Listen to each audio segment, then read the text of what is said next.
إن تونس والجزائر ومراكش هم أصحاب الحق في تقرير مصيرهم واختيار نوع الحكم الذي يقررونه، وإن خصومتنا ليست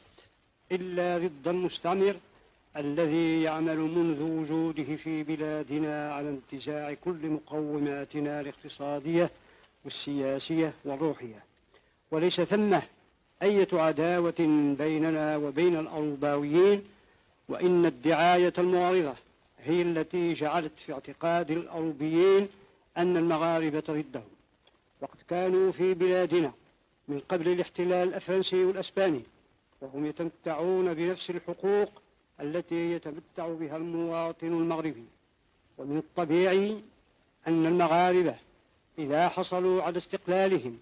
فإن حياة الوئام ستجري مجراها الطبيعي مع جميع الأوروبيين، وحتى مع الذين كانوا مستعمرين أنفسهم. والذي يجب أن يعرفه العالم المتمدن أن المغاربة ضحوا في سبيل الدفاع عن حرية البلاد الأوروبية واستقلالها في حربين متتاليتين، وخسروا فيها خيرة شبابهم بجانب الأوروبيين، وليس من المعقول في شيء أن يحرم على المغاربة التمتع بنفس الحرية التي يتمتع بها الأوروبيون مقابل إشباع ذوي الأطماع الاستعمارية التي لا تقف عند حد، ومع ذلك فهم من أقلية. ومن الغريب جدا أن تقف الدول الغربية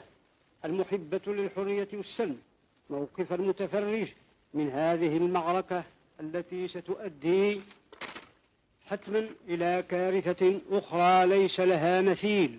إن لم تحل المشكلة المغربية بكيفية سلمية، وقد تتسبب في حرب عالمية ثالثة. والأمر الذي لا ينسونه المغاربة هي الأيدي الكريمة التي ستساعدهم على نيل حريتهم واستقلالهم. ولسنا ننكر أن من بين الفرنسيين والأسبان قوم العقلاء يرون أن لا سبيل لكسب مودة المغاربة إلا بتمكينهم من حريتهم واستقلالهم.